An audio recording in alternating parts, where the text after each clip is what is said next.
Well, folks, we are going to get started with the next presentation. And the folks who are in the regulator and state program meeting yesterday did see a version of this, so I apologize that you have to hear about it twice, but we'll have some opportunities for you to ask questions again of some inspectors after the presentation today. And I also want to invite our folks that are on the stage now to ask any questions as we go. So as many of you heard yesterday, this is the state inspectional observations presentation that is a follow-up to last year's presentation, which was itself a follow-up to the original 2021 presentation by Leah Cook, then of the Maine Department of Agriculture.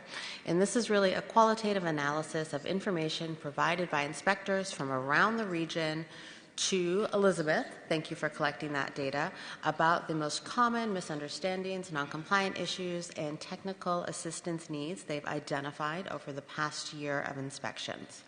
So the regional context here is, again, that inspectors conducted a mix of initial and routine inspections on covered farms of all sizes this year, and you'll see some persistent misunderstandings, non-compliance issues, and technical assistance needs identified.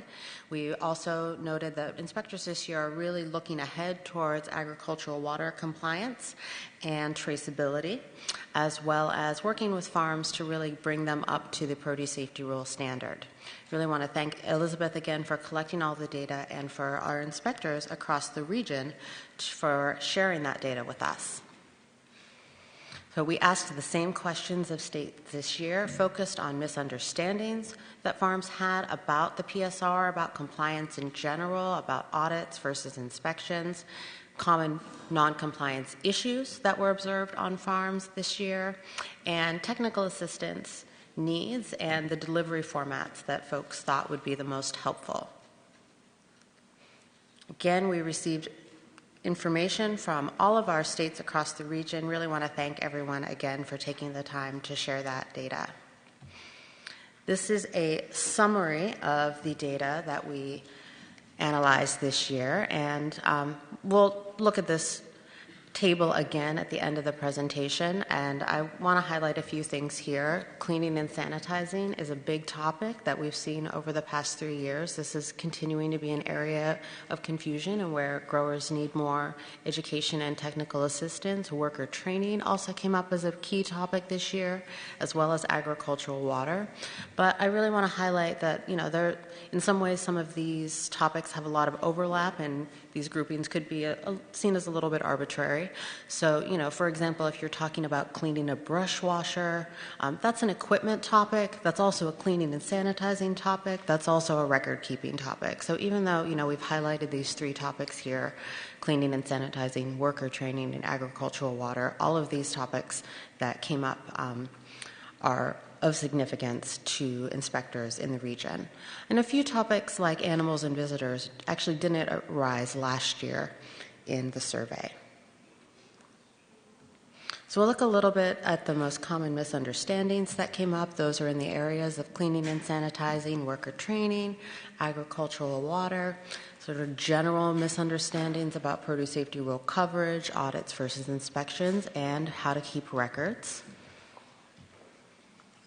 I think the cleaning and sanitizing misunderstandings can really be categorized as differences between cleaning and sanitizing in general, what to clean and sanitize, and then how to clean and sanitize. Inspectors notice misunderstandings around the difference between detergents and sanitizers, as well as how to use them properly, how to identify food contact surfaces, and other areas like workers taking knives or totes home and bringing them back to the farm without them being cleaned, insufficient cleaning of floors and drains, or reusing tools or things like wax cardboard boxes that can't be cleaned. Some of the misunderstandings in the area of worker trainings had to do with not understanding training requirements, conducting worker training but not necessarily having the required food safety topics as part of those trainings. Inspectors noticed some farms with resistance to annual retraining, especially when they had employees that were coming back to the farm year after year, or family members employed on the farms, and also the farm managers not necessarily modeling best practices for food safety on the farm. We'll talk a lot more about water in a few minutes. So some of the misunderstandings around the area of water really have to do with the status of subpart E and the lack of clarity around what water requirements need to be implemented on the farm now and what water requirements need to be implemented on the farm further down the line. Some of the other areas that came up were how to monitor and maintain post-harvest water treatment systems like UV treatment, and how to monitor recirculated post-harvest water and when to change batch water. We saw a lot of the same misunderstandings about PSR audits and inspections, or PSR coverage audits and inspections this year. There was still a lot of confusion about what's an audit and what's an inspection in that space.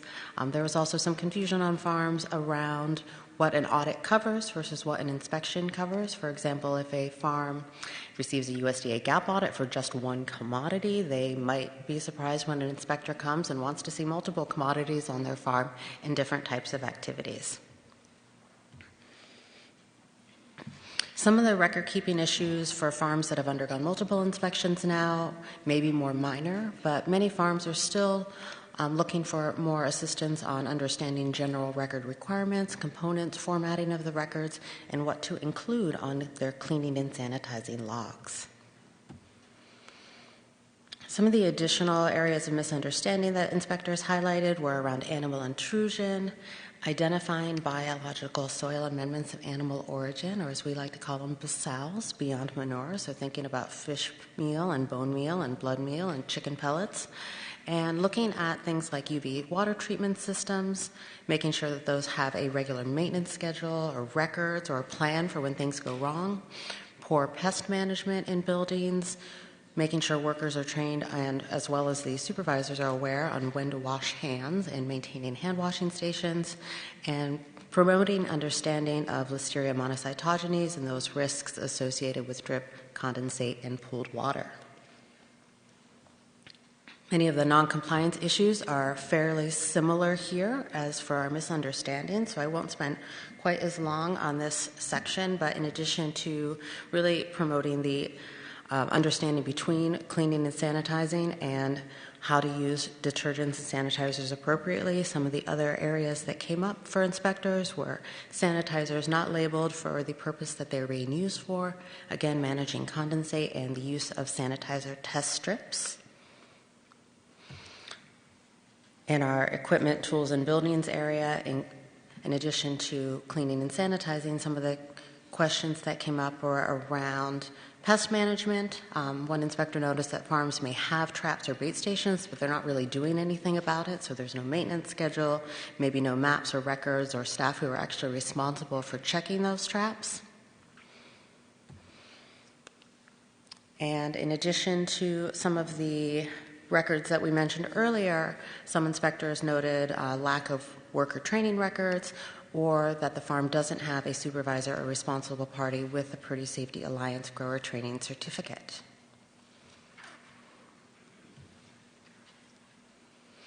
In the area of hand washing, this is something that's coming up a lot for inspectors, that some farms are not really understanding how often workers must wash their hands while handling produce, and while they may have hand washing stations, those aren't particularly accessible to employees or they're not fully stocked. So we are, still working with farms on that issue, and also noting that in some cases the farm manager really isn't the one modeling that good hand washing behavior, which then has an impact on the food safety culture of the farm. We're getting to the home stretch here, so we'll be able to ask more questions and talk again soon. Some of the technical assistance needs that were identified this year included, again, technical assistance around the agricultural water requirements, cleaning and sanitizing, worker training, understanding produce safety rule coverage, audits and inspections, traceability and recalls, and record keeping. In particular with agricultural water, and again we'll talk a little bit more about ag water in a moment, but some inspectors noted that growers would really benefit from technical assistance around how to monitor recirculated and batch water, more education and technical assistance around crops that are particularly sensitive to infiltration, and just generally distinguishing between pre-harvest, harvest, and post-harvest water and those requirements. as well as, of course, resources on treating agricultural water, which we may see quite a bit more of once we have the final water rule, depending on the details. Some of the delivery formats that folks thought would be really helpful were more hands-on workshops for growers on cleaning and sanitizing, focusing on appropriate methods and which products to use for those activities. They also really mentioned that growers need access to a worker training program that they don't have to build themselves, that really includes all of those food safety components that they need to communicate to their growers. And in general, inspectors noted that we still need to get the word out about the PSR, about inspections, on-farm readiness reviews, registration, or voluntary enrollment in state farm inventories, depending on what kind of system the state has. And one inspector noted a need for a fact sheet or some other resources that could be specific to produce auctions. So we'll look again a little bit at our summaries. This was the original 2020 topic summary table, and again we'll see cleaning and sanitizing records right up here at the top. In 2021 we saw some very similar data. Understanding audits versus inspections, cleaning and sanitizing, record keeping were high on the list, as well as equipment, tools, and buildings. And here again is our 2022 topic summary table, where we've got cleaning and sanitizing, worker training, agricultural water as our three top tier topics where we would like to see more education, outreach, and technical assistance. But at the same time, it doesn't mean that we don't need education, outreach, and technical assistance in the additional areas that came up this year. Last thing I really want to share is that while we know growers would benefit from technical assistance in several areas, and we are talking today about inspection results, we talked a lot yesterday about how we want to serve all farms in our region. In Vermont, we have 30 covered farms, over 600 farms in our farm inventory.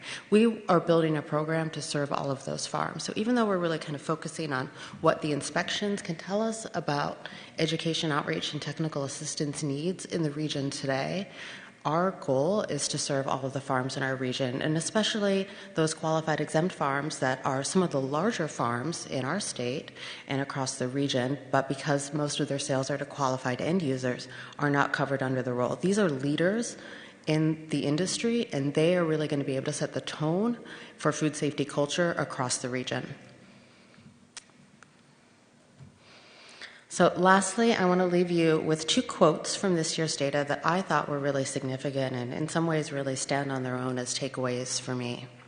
The first is that growers are still overwhelmed with the rules and the need for costly and capital improvements. This sometimes causes them to overlook simple changes that can have significant benefits. The second is that growers had an assumption that PSR inspections would be more frequent. Upon completion of an inspection, growers are usually shocked that the next inspection would not be for 3 to 5 years. So for me, the big takeaway here is that we've had inspections for several years now, but this rule is still new. We still have a lot of work to do to implement the rule and really help growers, and not just covered growers, achieve the minimum standard for on-farm food safety that the PSR represents. I really want to thank inspectors from across the region again for sharing your insights, and I look forward to hearing more from states and FDA in our upcoming panel. Lastly, we are looking for a volunteer to take over this presentation next year. So if you are ready for me to pass the torch to you, let me know, and I look forward to working with you. Thank you.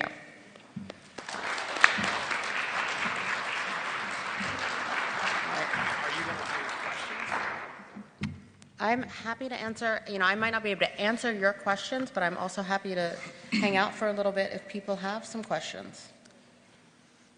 Yeah, why don't we, Michael, do you want to just roll into yours and then we can do questions for all of you at the end? Sure, absolutely.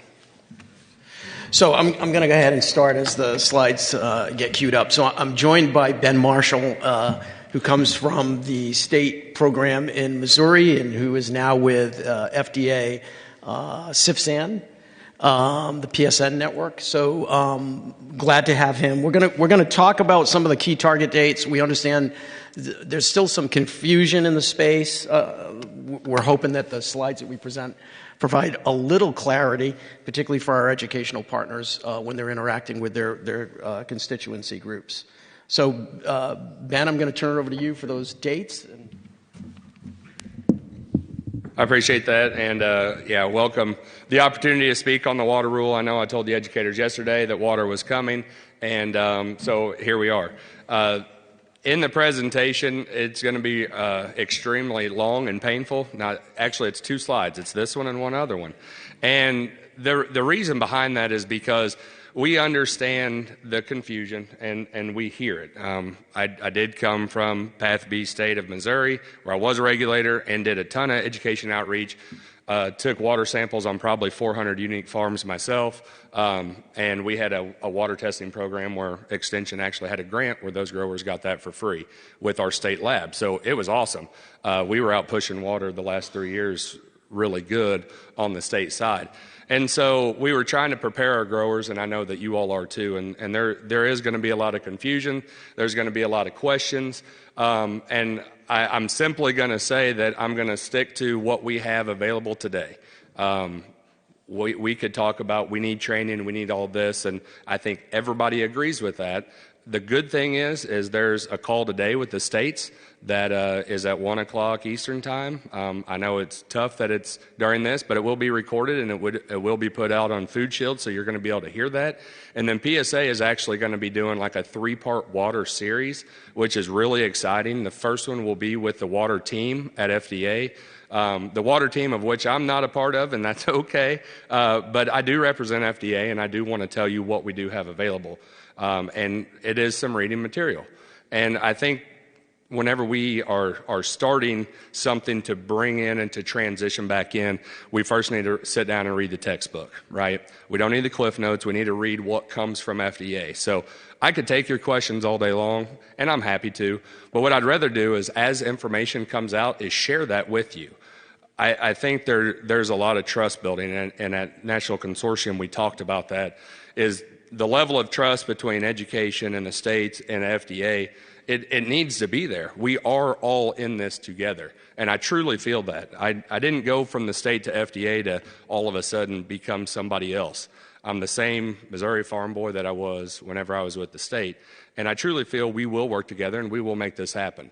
There's going to be a lot of questions. There's going to be a lot of trainings. There's going to be a lot of stuff that we're just not going to know. But as we know it, my promise to you all is that I'll provide that information. So even if I can't give you the answer today, whenever that information is available, that will be provided to you. So let's talk about the dates. January 26, 2023, I guess this will be the New Year's Eve, right? The harvest and post-harvest water enforcement discretion ends, and so in 2023, large farms will be under the harvest and post-harvest discretion, I guess, or that part of the rule.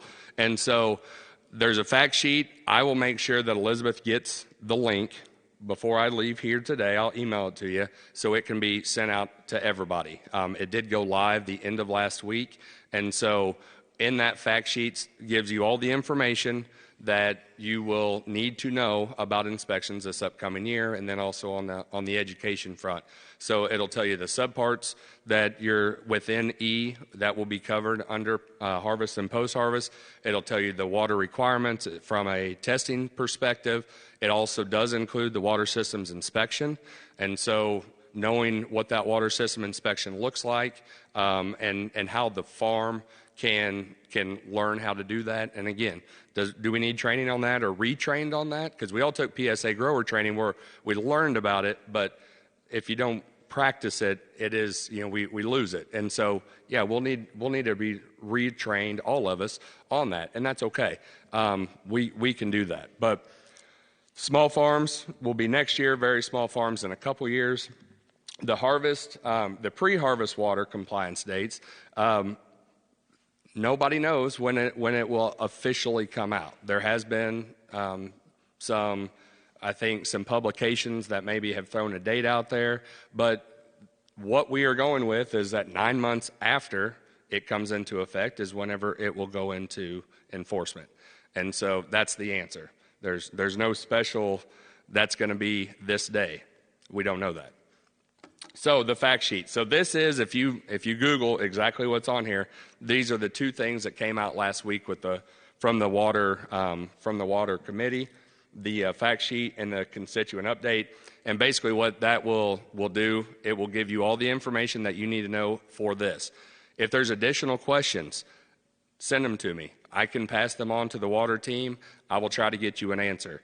The calls with PSA, the calls that we're doing today, there's going to be a lot of questions on there. The water team, they will take those. They will answer what they can.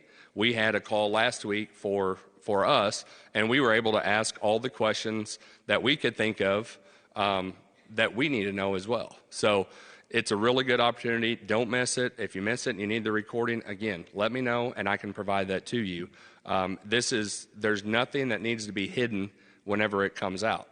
If you don't have it, ask for it, and we'll get it to you, and then we'll work alongside you. So that is the water update as I have it right now. I know I wish I had a little special golden nugget, but honestly, I've read that fact sheet a lot. I'm a visual learner and a hands-on guy, and so reading the fact sheet, it's hard to comprehend exactly what is on there because that's not my style. But I know whenever PSA comes out, we have a 3-part series, I'm going to be like, yep, I got it now, let's roll. So there's certain things there that you're going to have questions on, you're going to have information on, but I do believe that will provide that information for you. So with that, I'll take questions.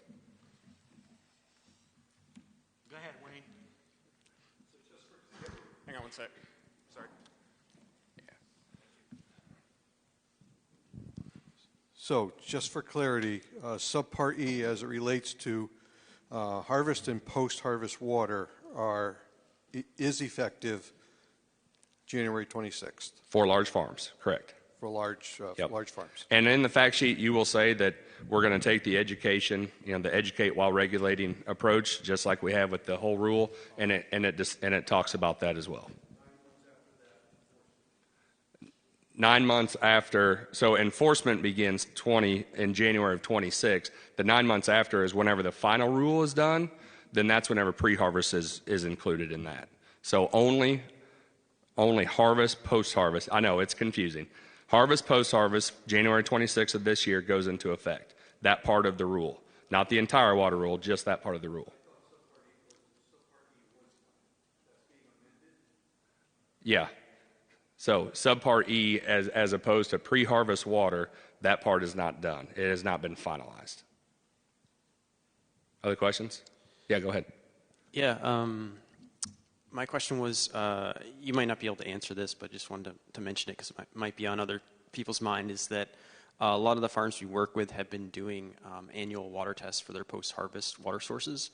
And I believe the language in the rule says they would need to establish a profile of, I think, 4 tests for the first year. Is that something, again, you might not have the answer, but I know we're going to get the question of, well, can we use our historical test data? Do we have to go out and take 4 tests this year when we've been doing it for 5 or 10 years or whatever? Sure. That's a great question. And what I'll do is I'll get the answer and I'll provide it back to you. I can tell you what I feel, but I will get you that answer. No, that's fine. Thank you. I know our growers in Missouri are asking that exact same thing. So. Thank you. So this is a very basic question, so I apologize up front. Hey. What's the definition of a large, small, or very small farm? Okay, so a large farm is anything over $500,000. A small farm is $250,000 to $5,000, and a very small farm is all these are adjusted to inflation. I don't know what the new inflation number was. It was 28,862 or something like that last year. But anyway, it's roughly between that and 250,000. Okay. And there's some caveats in there, like total food sales, right. Different things like that. But if you're selling over that 28,000 in produce, and then you have other food sales to go with it, that helps with those sizes as well. But Okay, thank you. no problem. It takes me back to like day one of working at the state. I'm like, oh man, that's too basic. What was it? No. Just kidding. If there's no other questions, I just want to say thank you for allowing myself and CIFSA PSN to come here and speak. Being kind of my first one out on my own, you guys have been awesome, very welcoming. I learned a lot at the state just by listening to your calls and reading some of the research that comes out of your university. So I appreciate just having the opportunity to come here. And even if I'm only here for a short amount of time, I'm always available.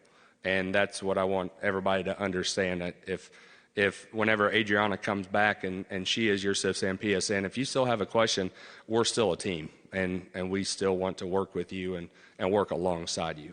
So anything else? Thank you, guys.